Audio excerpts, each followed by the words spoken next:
From the Hype HQ studio in Chicago, Illinois, it's Startup Hypeman, the podcast. Hello, everyone. My name is Raj Nation, and I am the founder of Startup Hypeman. Fast-growing startups work with me because they want to become better storytellers. Whether that's for customers, investors, or a packed audience, they know that story is their ticket to stand out, stand apart, and change the game. And this podcast here is where I talk with entrepreneurs and leaders in the startup ecosystem, ranging from scale stage to early stage, as they share specific strategies that they have executed to stand out across three specific areas: sales, marketing, and people. Before we begin today's episode, remember you can head to startuphypeman.com and subscribe to the newsletter that doesn't suck. You'll get new podcast episodes and timely reads written by me, but also helpful articles from around the web and a notice of upcoming pitch competitions. All right, let's dive in and hear how today's guest is changing the game. Ladies and gentlemen, making his way to the microphone from Auburn, Maine, and currently residing in Marblehead, Massachusetts, he is the CEO of Wicked Reports. Please welcome Scott Desgrosseilliers. Man, I almost just suplexed my laptop. I'm so wound up from that intro. That's the best. He is Scott Desgrosseilliers. In addition to having the most complex spelled last name, he is the CEO of Wicked Reports. What is Wicked Reports? Well, put simply, they help you find the ROI of every marketing and advertising activity you are doing online as well as even offline activities. So that way you know where to scale your spend, where to kill your spend, and where to just chill on your spend. In only a few years' time, they've amassed 2,000 plus users. Their team's at 15 people. They've reached 7 figures plus in annual recurring revenue, and they've done that by bootstrapping it entirely. And after having had success, they raised a small $500,000 angel round. Scott, welcome to the show today. Thanks, Raj. You know, I was thinking when you said scale, kill, and chill, that was part of our work together. And I had that nice handy tagline on my homepage, marketing attribution for people who sell online. So thanks for those wise nuggets of messaging and positioning. Of course. And so for some background for everybody, Scott and I and Wicked Reports and I have worked together in the past on their sales messaging, their positioning, their demo calls, things like that. But Scott and I actually go way back before that, and we'll get to that in a moment. But let's kick off with the main topic for today, which I know is something that's fresh on your mind. And our topic is tripling lead flow with some website changes. And I just want you to give this high level, like how come this has been so important for you recently? So when I always used to hear about, hey, you need to work on SEO, I would always think about it as go get some shady backlinks or do some 2-year project that may have crumbs of success years in the future. And as a founder, you know, you're impatient about everything. You want everything yesterday. So I was like, website, we'll just buy the leads. Who cares? And, you know, the marketing director at the time said, you know, the website's the most important thing. And in hindsight, she was right.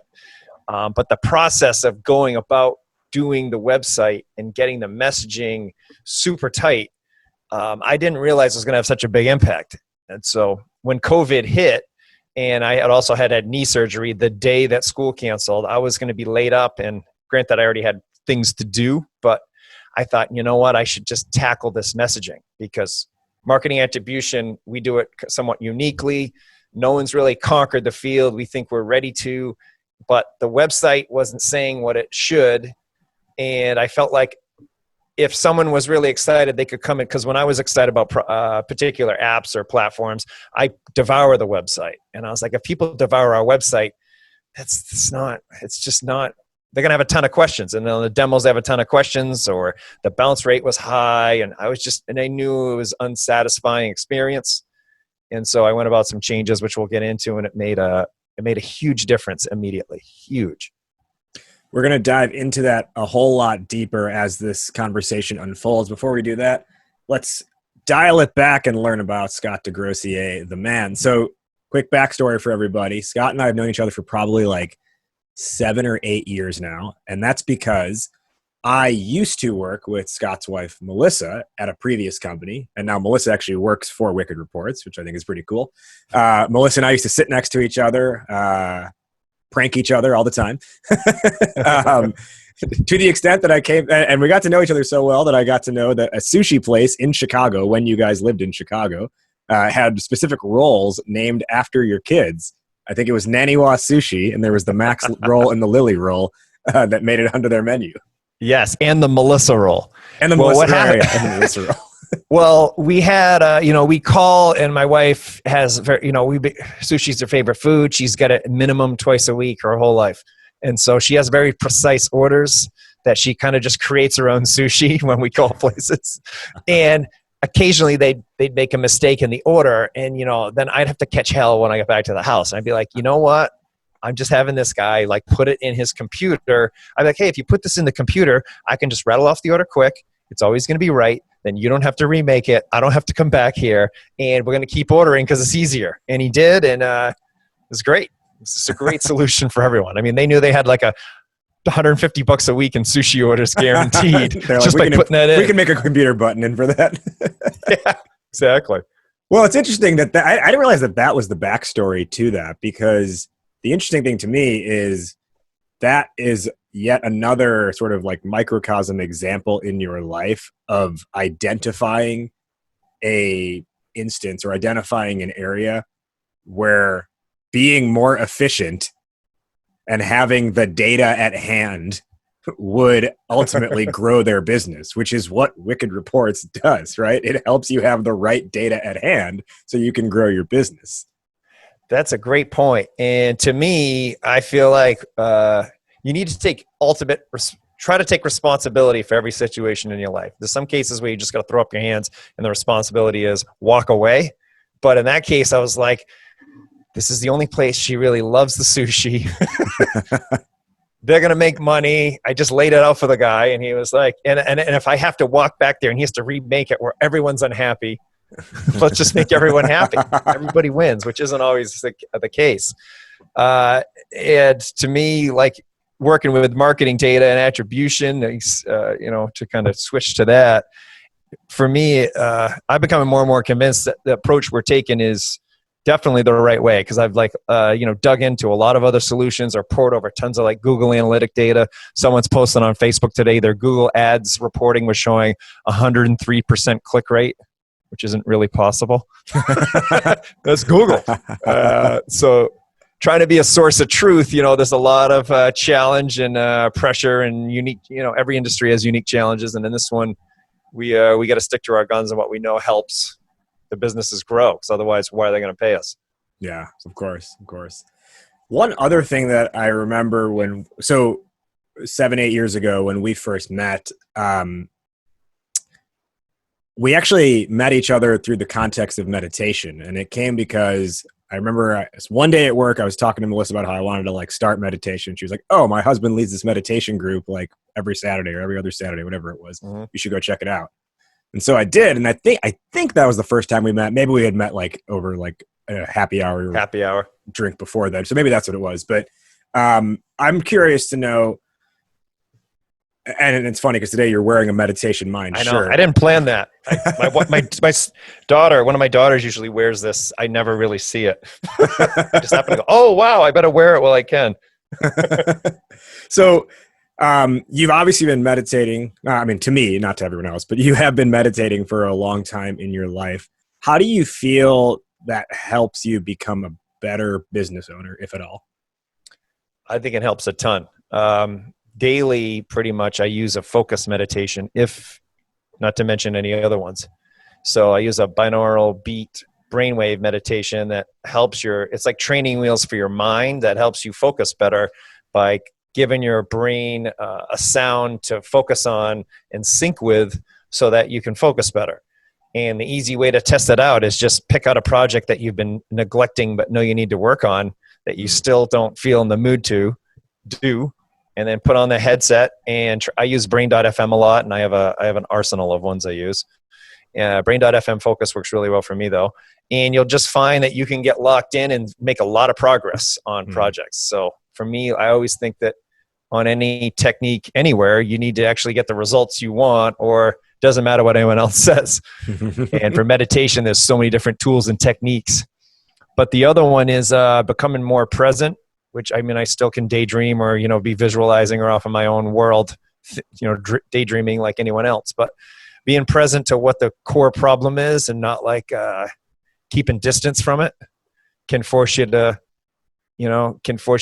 confront challenges and problems more quickly or more effectively. So at least for me, that's what it's really helped with. If someone was going to get started with meditation, and let's say they're running their own company, so they're busy as hell, what advice do you have for how they could even just get started with maybe a couple minutes a day? Yeah, Brain.fm is really good. And then the more involved approach that worked for me was the Monroe Institute. Has a lot of great things. So Monroe Institute is backed by literally 50 years of studying and science. That's why I like it. It's a science-based approach from a guy who really wasn't into woo-woo and like always was fighting the fact that he happened to be good with radio and woo-woo stuff, but he wanted nothing to do with it. And then finally he accepted it. So it was like a cool backstory. It wasn't like someone just trying to get you to get into their belief system. It was very like extreme the other way. Like we refuse to give you any dogma at all, to the point where you kind of wish you had a little more guidance. But it's better for a skeptic too, because you're just like, you have to figure it out. There's just tools to help you get there. So I really appreciated that approach. Well, and while Monroe Institute has 50 years of science, meditation is thousands of years old. So I think those two things together probably make the case for that this stuff works. I'm actually, one other thing on this topic is that I do a bi-weekly meditation session with a teacher that I work with, specifically on Wicked Reports, how to grow it. So it's a complete, ultra practical, ultra practical way to get proof in the results or lack thereof, or whatever it is. So rather than just saying, oh, I'm going to go off and feel good about meditation, nothing wrong with using it for that. But I'm literally like every 2 weeks, I bring a business challenge that I have and work through it with like meditative practices. So that's been like fascinating and helpful. So that's really cool. We're going to talk more about that off air because I'm very interested in that. My goal is actually to use that, and I have a whole log recorded, transcribed, and then write the book on how I used it to grow the company and eventually some glorious exit is from the spiritual tactics that helped. I mean, still a lot of grind as well, but I hope to be the first person who reads that book. Yes. Let's talk about our main topic today, which is 3X'ing your lead flow with website improvements. Before we kind of, I guess let's set the proper context for that. We've talked a little bit about what Wicked Reports does thus far, but can you just take us through that journey of how this got started? And I would love if you even shared that portion of the story about when you were a kid at the racetracks. Yeah. So how Wicked Reports got started to begin with was a friend of mine, getmainelobster.com. I've known him since I was 8, and he started a lobster website, and he got in with Groupon when Groupon used to be a thing. I don't know if it's around anymore. And he absolutely blew up overnight thanks to Groupon. And then he decided to dabble in Facebook, and he spent $4,000 on Facebook ads, got 12,000 clicks, and only got one sale. This was 2014. And he's like, man, Facebook doesn't work for lobster. I go, why? He goes, I just lost my shirt. I lost $3,800. I'm not going to do any more Facebook. And I was like, I think I don't know if you want to go that extreme. I go, maybe some of those people are going to buy in the future. He's like, can you figure out how I can tell? And that led me down the path. And so what we decided to test at the time, I wasn't running campaigns, but I was just like, help them wire stuff up. I was like, that was when the New England teams were winning everything and we were getting all this backlash. So we decided to say, hey, let's target people that don't live in New England, but like the Patriots or the Red Sox, and give them an offer, buy 6 lobster tails, get 6 free. And so he marked it up so that he was still going to make break even or make a little bit of money. And it was an opt-in page that just redirected him to the actual offer and emailed them I don't even know if it was a coupon. I think it was just a link to the secret page that had the deal. And lo and behold, and so when he launches the campaign, it doesn't make money at first. Like, he loses money. It's not like a bloodbath losing 100%, but he's probably down like 60, 70%. He's nervous. I was like, the whole point is to test it out. I go, you got to spend for like a couple weeks and then we'll just sit on the leads. You email him, whatever. We'll see what happens. And 3 months in, he had made 10-1. And he was like mind blown. And it was all verifiable in the CRM and verifiable with his, not pixels or Google Analytics where you don't know the number for sure. You just got to trust it. It was all, I could point to the order, I could point to the lead and point to the ad and had it all mapped out. And this was just like pivot tables at this point. Pivot tables and like massive hoops I had to jump through. So I mentioned it to a guy at Infusionsoft I know, and he's like, oh my God, you got to present it to this mastermind advanced webinar I have. And like out of like 30 people I presented, I was moving to Marblehead at the time from Chicago. I think I closed 3 or 4, sold like 30 grand in pivot tables. And I was just making up the prices. I didn't know how much it was going to cost. And I was like, geez, man, people love this stuff. And it was fun. And so then the third customer, and this was in the midst of moving cross country, moving cross country, just closing deals, just casually making like 30K more money, consulting, just casual. Like I was like, holy crap! But then the work to fulfill it, I had to build out all these tools, and then I was like, all these challenges came up right away of cross domain tracking, which people still don't really get, and how do you know it's a lead, and then how do you know it's a new lead? So all the questions in the first year that we all wired up and figured out are still like the ones people have. So it worked out kind of nice. And but then we got better and better at doing them. And so that's kind of how it kind of took off. But back to your racetrack question, I mean, I was the type of kid that I loved using data and grids and databases. I was doing databases at 11 for fun. I thought they were boring because they were so easy, which I'm not, there's plenty of things I'm not talented at, but databases is like something I could breathe them before I even, as soon as I read about a database technology, I just immediately understood it, could see how to use it. My mother be babbling about like something she was cooking. I'd like do a recipe database for her in like an hour. Like I just ran out of things to database when I was a kid. I was just like, oh, this is so easy. And then all of a sudden I was like, man, people pay a lot for these database things, don't they? So, and then with the racetrack, I used to spend hours scoring programs and punching them in and then trying to see if I could predict winners, because it was just fun to try to see if I could predict with my systems. Mm-hmm. And my parents were probably worried it's going to be this like, I mean, I do still love to gamble, but my parents were worried I was like a degenerate gambler. Like we're down in Florida vacation. And my parents were like, get outside, get to the beach. And I was like, I have 3 more dog track programs to score. Then I can go outside. And I'm like, what? Just rip them away from me. Get out. You know what? Actually, what we're going to do in this episode is I'm going to cut our audio here, and I'm going to insert the that hype video I made for Wicked Reports a few years ago, where I explain the Scott Desgrosseilliers Wicked Reports backstory. So everybody listening, have a listen in. This was my artistic, poetic retelling of Wicked Reports and Scott's backstory in building the company. I love that video. It's still on the website. I'm positive it's on our story somewhere. Awesome. Listen into that right now, everybody. Scott Desgrosseilliers is the founder of Wicked Reports. At surface level, Wicked Reports is the marketing version of video game cheat codes to track the ROI of all your marketing spend. But when have you ever been told to just judge a book by its cover?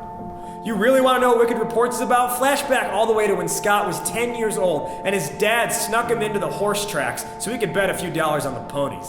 And Scott wasn't a gambling fiend, oh no. He had actually built out a series of data systems and he wanted to test if he was betting on the right horses. He spent his 8th grade summer vacation reading The Handicapper's Guide to Horse Track Racing so he could optimize those data systems and test them once again. Horse tracks turned into day trading. Day trading turned into building a global workflow tracking system at Motorola. Motorola turned into being the sole database administrator at Apartments.com. And Apartments.com turned into Wicked Reports.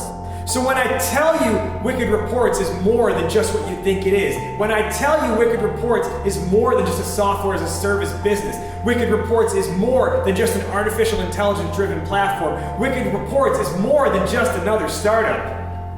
What I'm telling you is Wicked Reports is the next evolution in a history of building and testing data systems. Wicked Reports is the mind of Scott Desgrosseilliers manifested as a company. The great ones all have a great story. What's yours?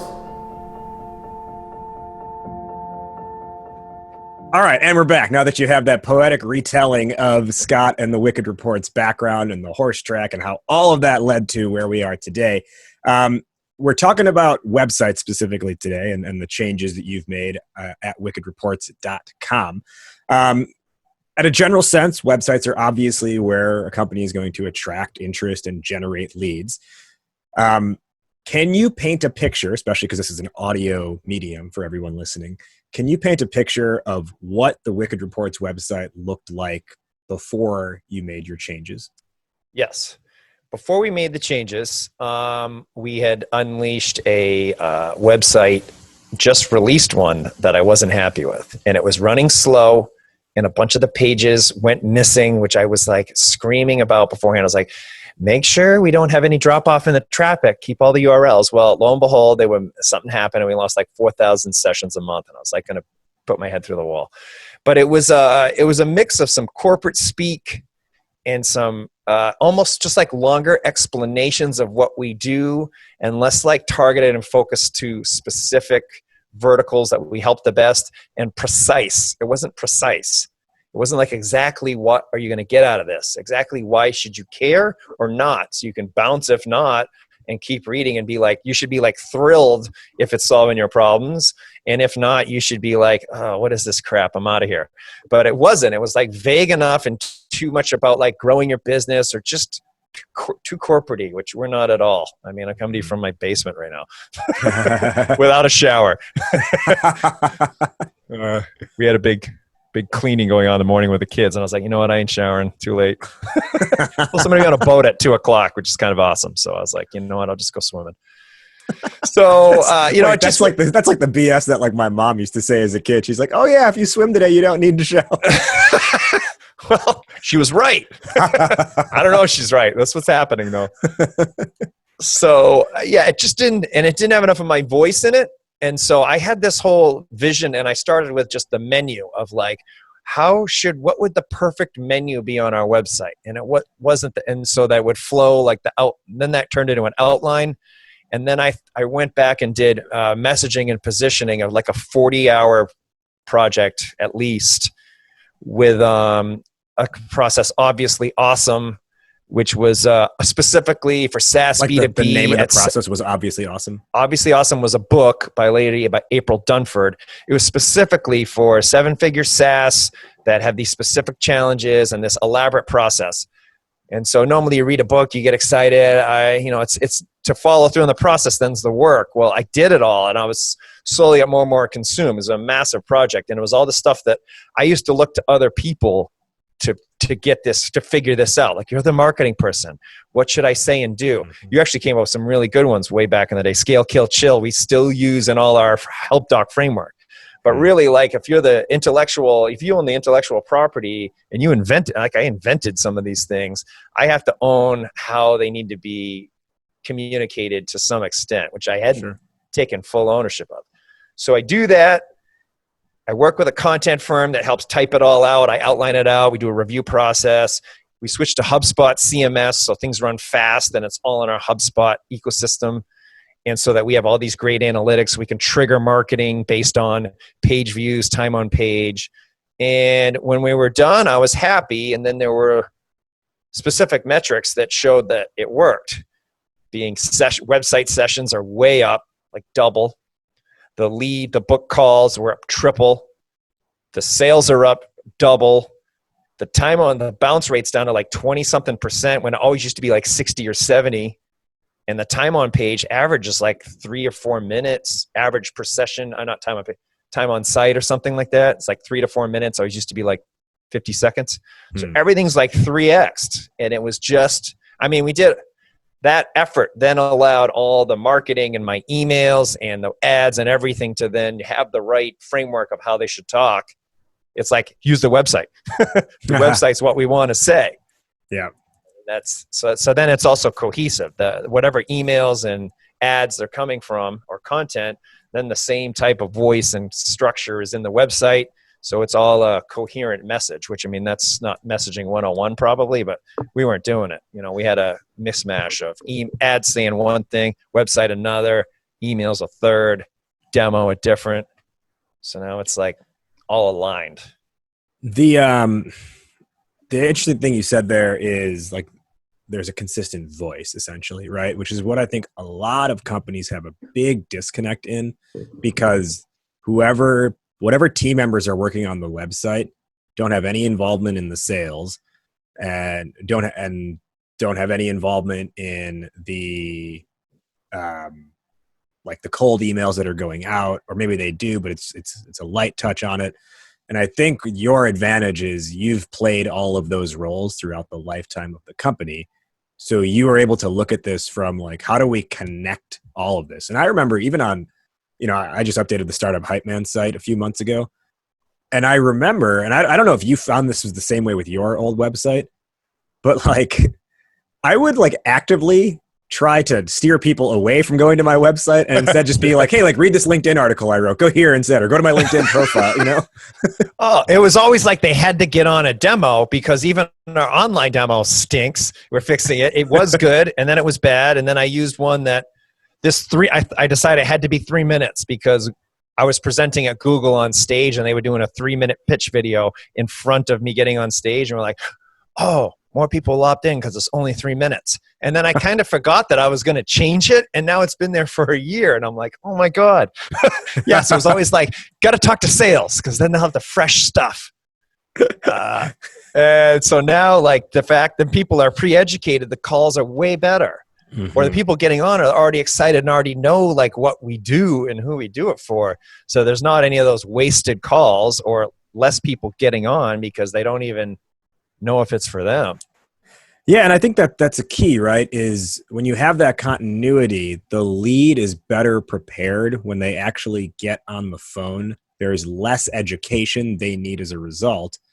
And it generally just creates a more qualified buyer, right? Instead of tons of time wasted on, oh, hey, we have all these leads, and then one call and they're out. Which I remember actually, for more backstory for people, there was probably a 6-month, maybe 8-month stretch where I was doing some demos for Wicked Reports. And I mean, the number of calls where it was just like, this person's just a terrible lead, but it still takes like 30, 40 minutes of talking to them because you're trying to not be rude at the same time. And they don't necessarily know what they want or need. And you're trying to have to figure that out for them only to find out they're not a fit.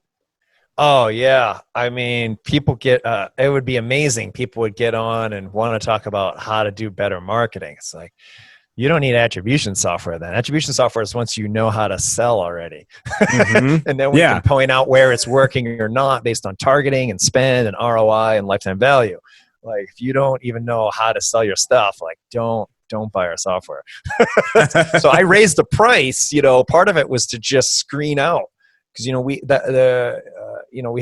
used to have a $99 plan. Those leads were, those customers, some of them are still around, but it was tough, and it was going to scale up because I just used to think, oh, data will help everyone. And well, it would if you are willing to pay the right price for it. Yeah.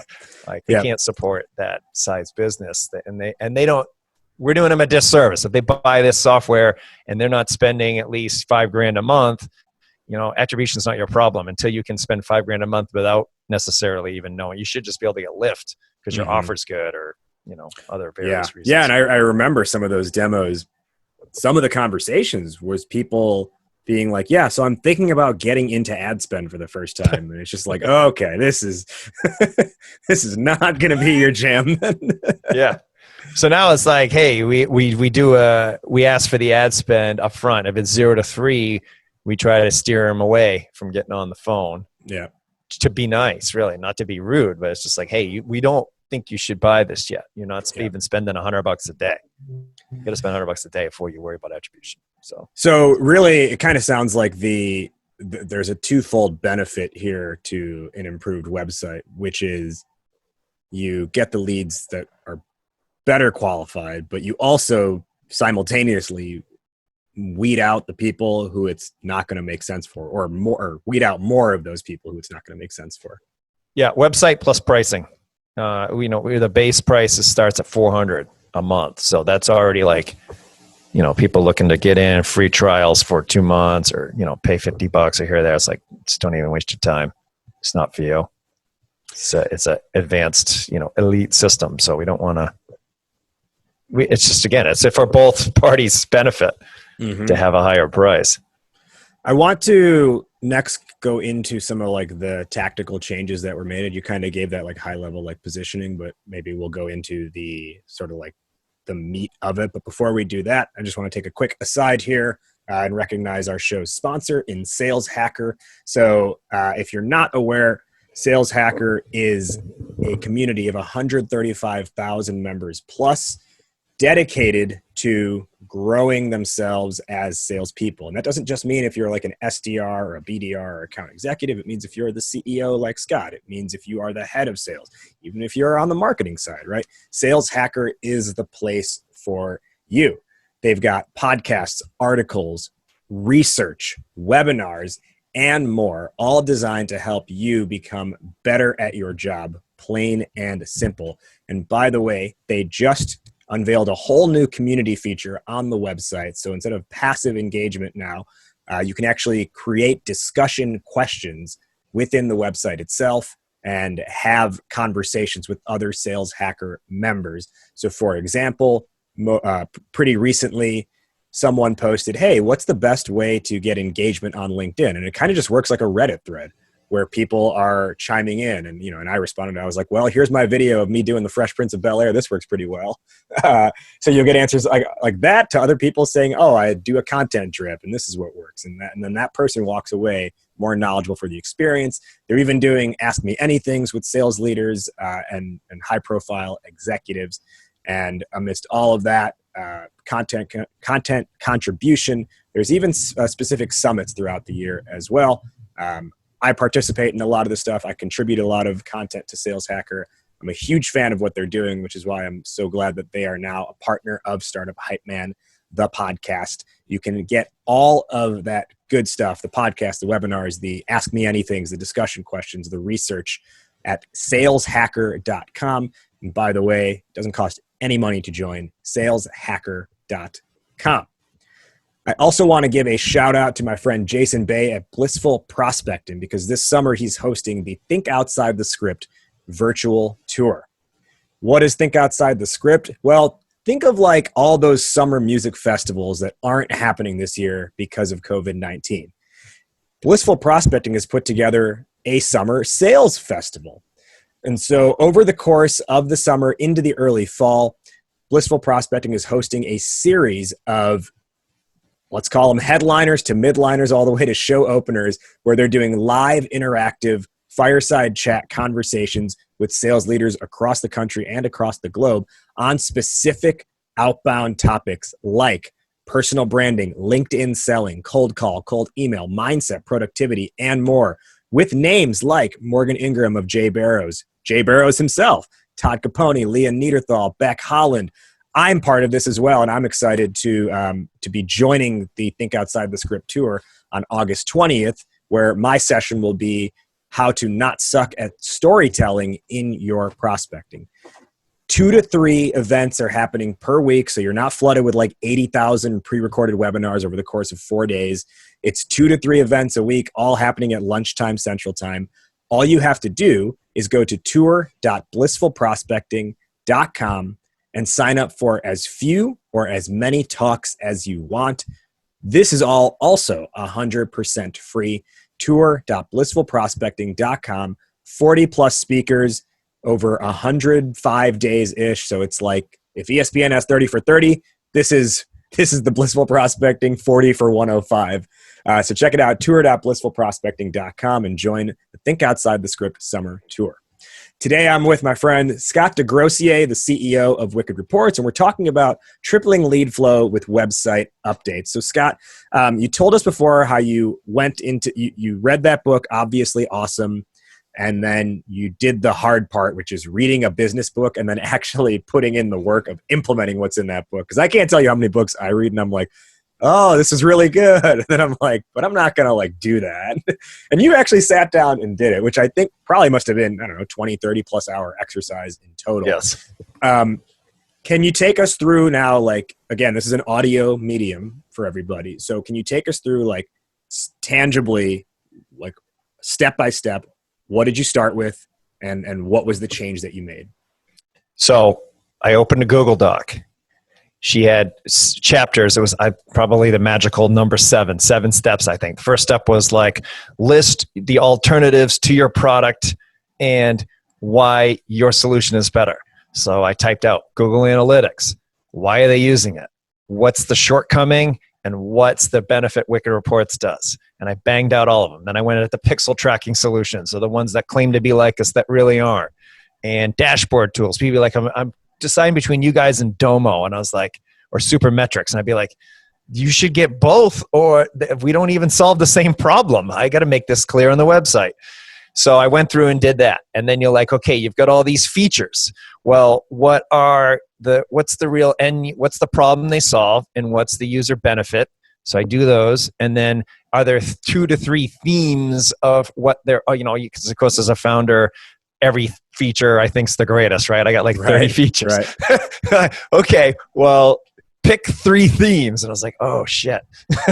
So like one of them though was optimize ad spend based on ROI and LTV. Like we have a ton of things that we help support that with. And then one was connect lead generation to high value customers. I was like, okay. And then one was source of truth based on reliable conversion data. We have a bunch of tools and features around that. So then it gives context. People say, oh, what? Oh, that sounds interesting if they're a good potential fit. And then you've tried to do it. Here's why it's failed. Here's why the other tools didn't help you. And here's what we did to alleviate that. So then I started feeling really good about things once I'd done that process. And then, then I was like, okay, I need to map this into my website menu that I think I want to have. Do I still want the same menu? What do I need to have? And then I outlined out, then I mapped which parts of that document went to which pages. And then I handed it off to a content marketing firm and said, okay, here's this. So that document ended up being 26 pages long. So that's not trivial. Right. Well, and then how do you take a 26-page document into a clean, simple, trimmed down website? So then I take another Google Doc and I insert a table, and on the left side is my menu, and on my right side I cut and paste different either passages, or I would do bookmark a whole section and paste in the bookmark to the other Google Doc. And then I'd add in like old Wistia videos or podcast appearances or quick little demos, so that for a given page, like let's say optimize ad spend based on lifetime value, something like everyone should be doing, all the different resources were in this like little grid area for the content firm to kind of discern. Then you take and you go and you do your personas, which you try to find 3, and then you look at which value themes of the features matter to them the most and what their specific problems are. So that's the who you help page, is that. So when we said, who do we help the best? E-commerce, here's all the reasons why. And then before our old website was just like, we can track marketing and show ROI. And like, so we got all kinds of, lead riffraff. And now it's like, if you're doing e-commerce and you're spending $5K plus a month and you have repeat purchases or subscriptions, this is why you want us. And the people love it. And they come in and they're set up fast. All our integrations are dialed in for them. The setup's pretty quick. And then the weird, quirky things we can work on with them. But all the, the standard use cases are just banged out. So it helps support too, and it helps success for the customer faster. So that particular process, the persona piece was another big one. And was there one other piece? Oh, and so then the content firm would do an outline of what they heard and what they've understood. So this was a big learning, and this was from the spiritual practice of the business thing, is that I'll explain something, I get really excited, people get it, I can get people excited, they go, yeah, or maybe they just don't want to disappoint me. And then there's a step that I've assumed that they didn't catch, or that I just dreamt up that I'm sure is going to happen that we didn't talk about. So with the content firm, it's like, we're going to give you an outline of what we're going to write about before we write it. And it's fantastic, because then I can be like, oh my God, what about time till, leads take time to buy. I'm still harping on that, Raj. We had a really good part when we did a piece together. We always nailed that piece. It was and it's still the content writers like, I'll assume, because we've talked about it ad nauseum, and then still be like, that page, Where's the leads take time to buy? Leads take time to and buy. that was part of that larger theme, remember, of the 3 new truths of e-commerce marketing, which I think has worked pretty successfully in just being this like branded thing that you throw down on the table, when it's like, wait, what are these 3 truths I'm supposed to know about? Always. Then it's always like, leads take time to buy is always like, do your leads take time to buy? We'll mine your data and tell you about it anyway.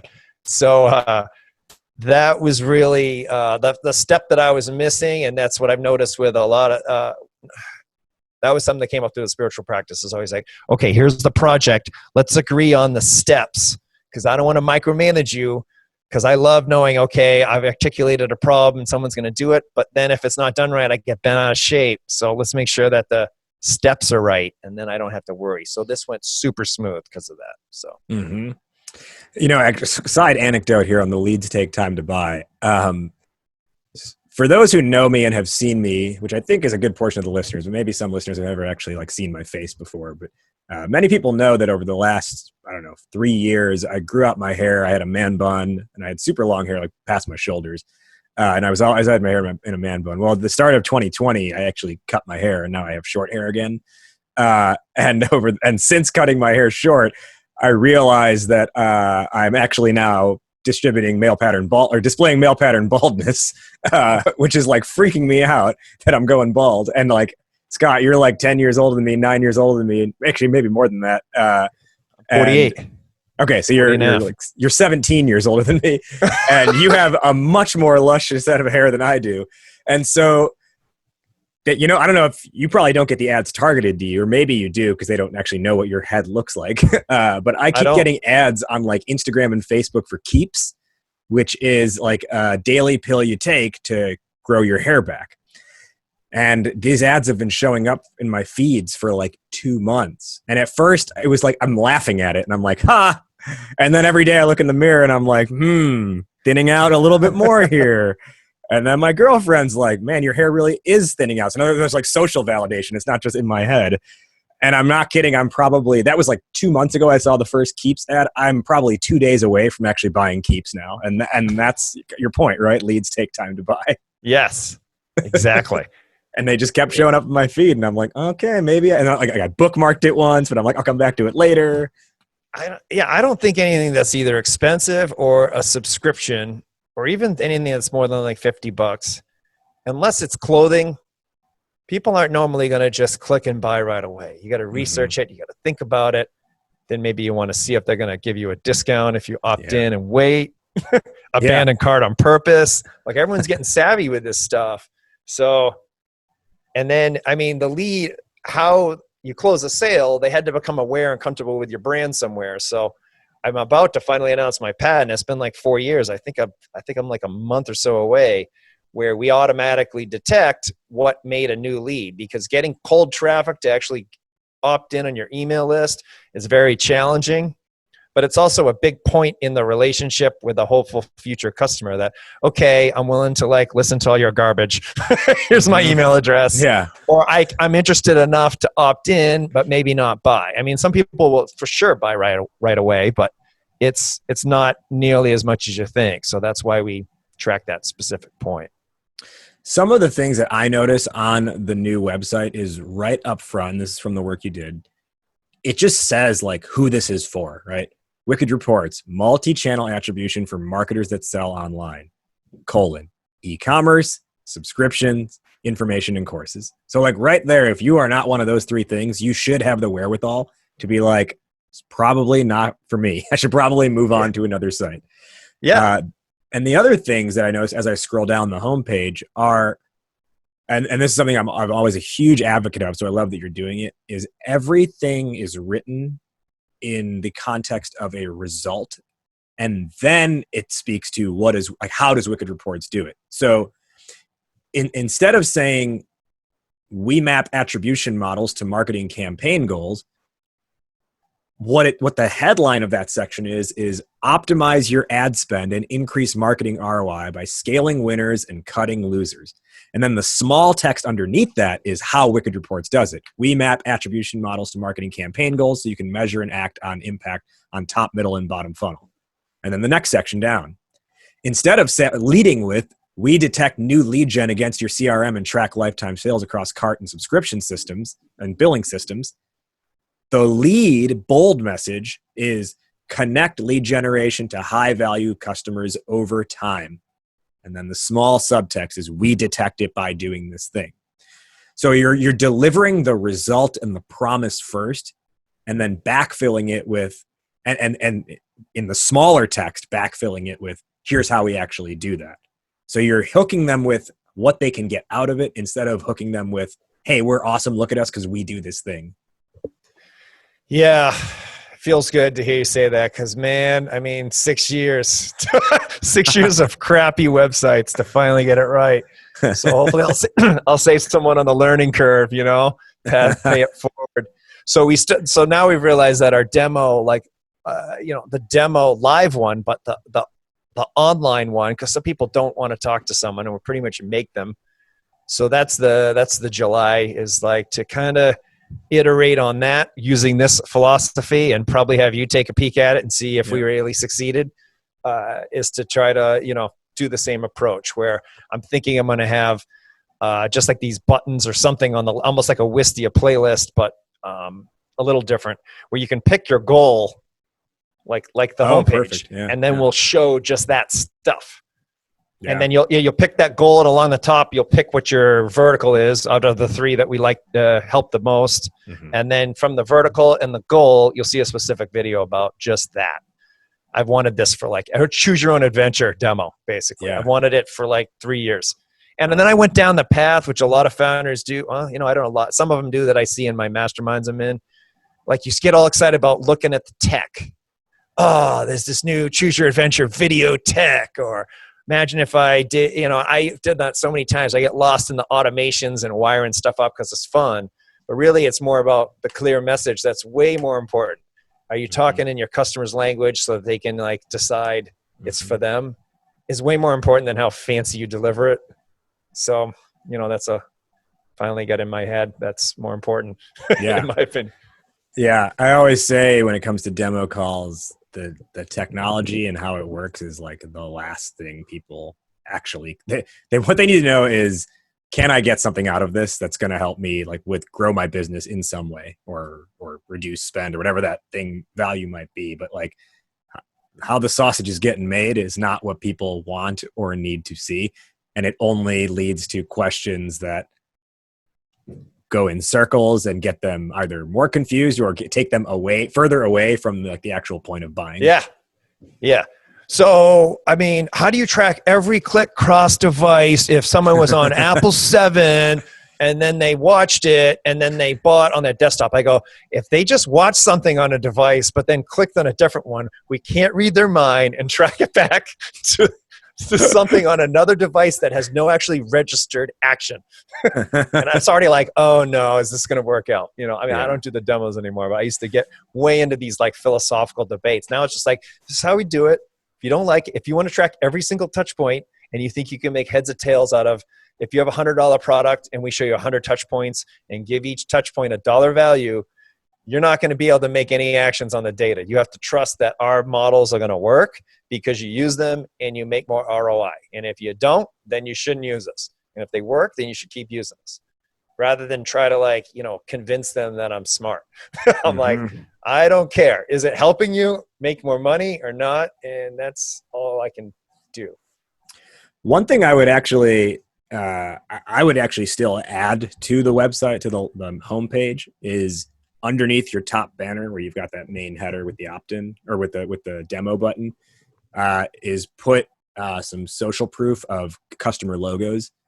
That's the one thing I see missing from the front page right now, because a lot of times people are they need to know the company's legitimate by seeing logos of other companies who may be similar to them. So that's something to consider. Oh yeah, I thought we had on there our social proof was You've got integration icons halfway all the down. Billions of dollars we've tracked and attributed, and the social proof I have coming up. What would be your opinion on this? So we have 3 webinars that we co-hosted with Google at Google, and they're recommending us. So that actually campaign launches next week with 3 weeks of webinars of Google saying, if you have these challenges, Wicked Reports is who we recommend. So I'm pretty pumped about that. I would put underneath that main banner, like certified Google partner or whatever that thing needs to, whatever that phrasing is. And then put maybe probably like a dozen, or if they're small, or like half dozen if they're bigger, of actual customer logos that people might recognize. Yeah, I just kind of missed that. We got plenty of them. Well, and here's another thing I think is important within the context of this conversation. When I talk with my clients, and generally speaking, when I talk with people and I'm talking to them about like messaging as a concept, I'm like, you have to treat these kinds of things like your website like software, where you don't just like create Wicked Reports and you're like, done, we created it, no improvements needed, moving forward because we created it. Like there's like a version 1.7 and a 1.9 and a 2.1, right? Because you make these incremental improvements based on a combination of time, market feedback, trends, where the market is headed, right? And messaging and like your website is the same way. You don't create it and then never touch it again. You create it, you feel good about it, but then you're also like, oh, okay, well, we can make this incremental improvement now, even though we have the foundation down, because we understand it's similar to software and that we have to always be looking at it, not just wash our hands clean of it because we did it once. Yeah. I mean, we're constantly iterating on it. Constantly. Like the homepage got redone with Google. We flew out there the week before. I had a busy March, man, between the website, knee surgery, and I flew out to Google right before COVID. And they were like, hey, do you still want to have it in person? We can do virtual. And I was like, no. We're coming out. 3 of us flew out. They flew in a guy from Russia even. And and so everyone else bailed on this design sprint. And so we had Google's design UX experts to ourselves, and we redid the whole homepage of the platform. And it's like phenomenal. I couldn't be happier with it. It has all this cool visual stuff, but also concise info iterated on. And so now we have a process. So now we learned a great process for UX just now, 6 years in. So I'm like, oh man, we got to run this on everything. So April's our next one.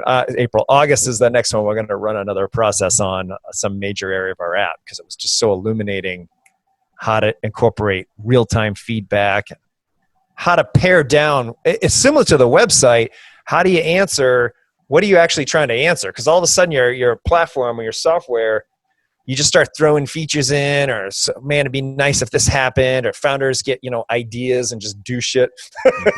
And all of a sudden it's like, wait a minute, we spent the whole first 4 hours of this, a guy who didn't even want to know anything about what we were doing. And he was really smart dude. He's a lawyer at Google, but he also runs these sprints, the head guy for the first day, just hammering us on what are we going to do and what are we not going to do and what questions. And it was all these sticky notes and wait a minute, what's the theme of this page? Okay, you can't have that on there. And it was fascinating how we could guide basically the energy of all the excitement of what we wanted to do and kind of laser beam it in on what do we need to solve, rather than great ideas of someday let's do this report.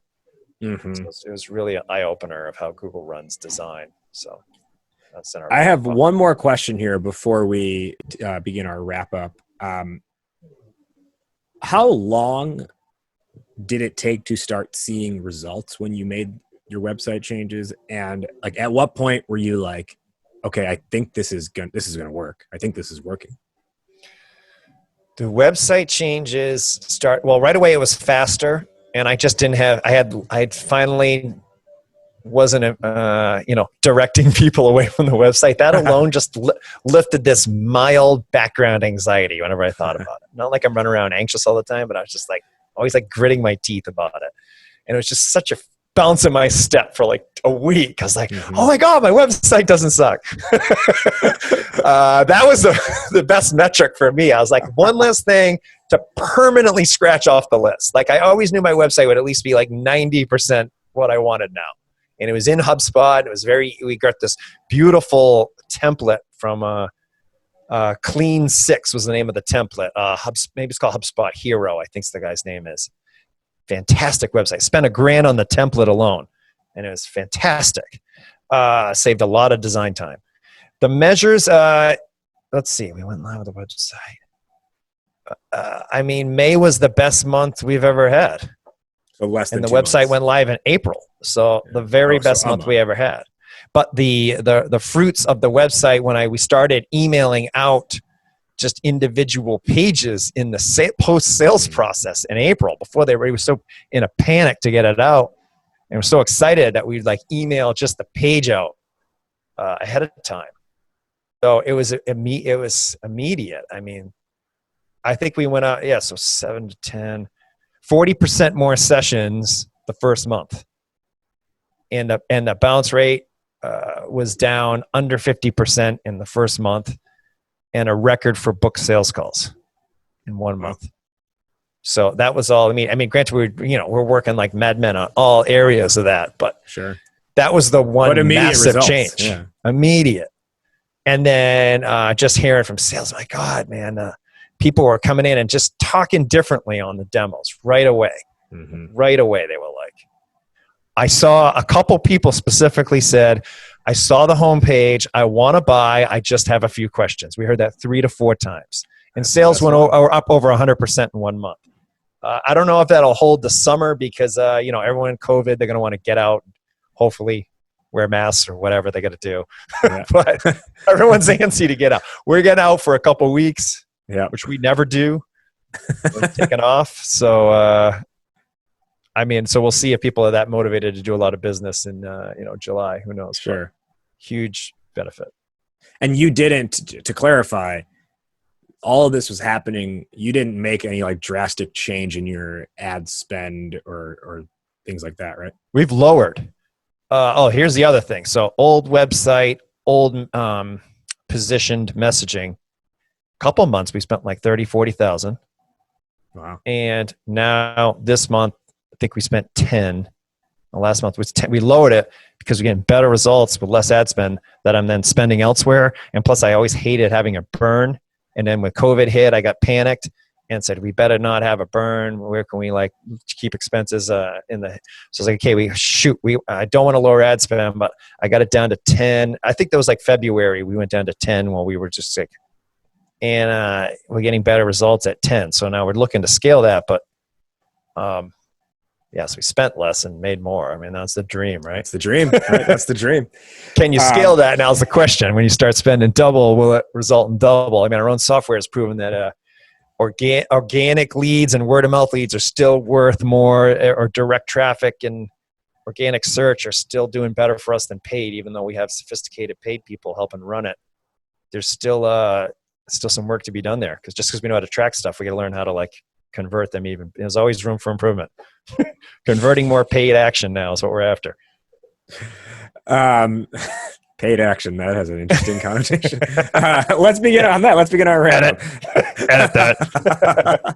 Where can our listeners find you, learn more about Wicked Reports? Well, we've been talking about the gorgeous new website, wickedreports.com. The homepage and then the who we help. If that resonates with you, then you're a fit. And if not, then you're not, frankly.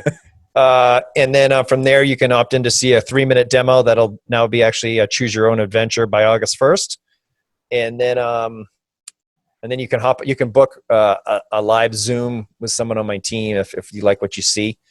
We like to, make sure you're a good fit, because attribution, we can set you up pretty fast if your integrations match ours. And if not, we can still help you if you're not on the list. We have an API. We can take zaps, all kinds of things, custom conversions, all kinds of fancy stuff.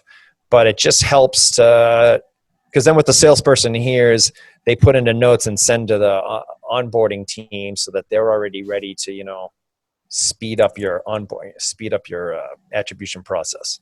Mm-hmm. So. To do our wrap up then, we will each give our top 1 or 2 lessons or takeaways for the listeners based on today's discussion. I'll go first and then I'll toss it over to you. So the topic today was tripling lead flow with website updates.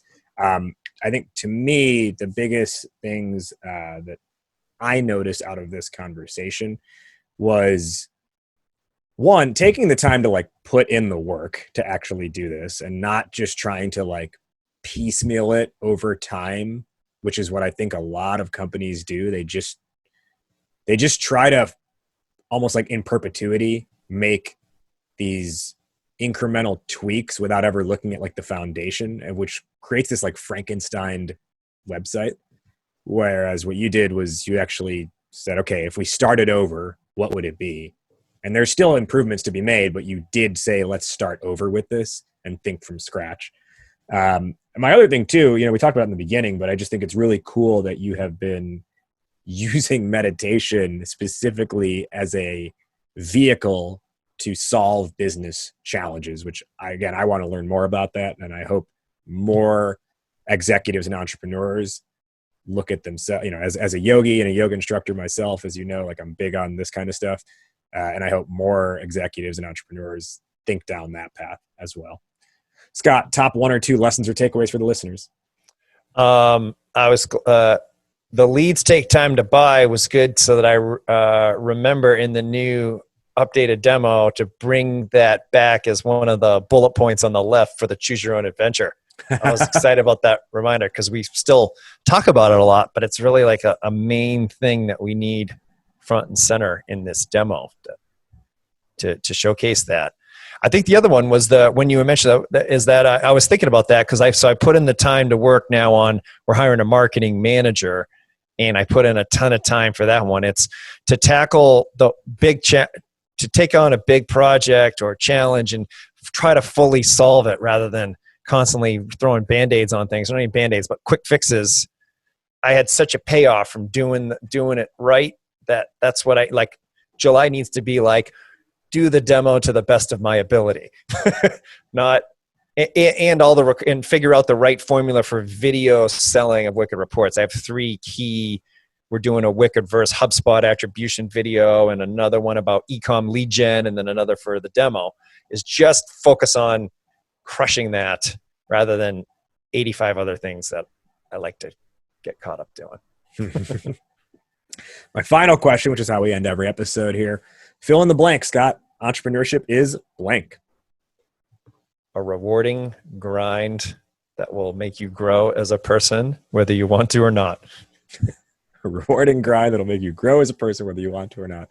I like that. Succinct and also powerful. He is Scott Desgrosseilliers, the CEO and founder of Wicked Reports. Scott, thank you for joining us today on this episode of Startup Hypeman, the podcast.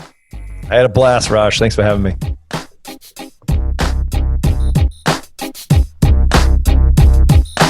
That wraps up today's conversation. Did you like what you heard? Startup Hypeman, the podcast, is available on every major platform, including Apple Podcasts, Spotify, Google Play, and more. So be sure to subscribe on your platform of choice and leave a rating and review.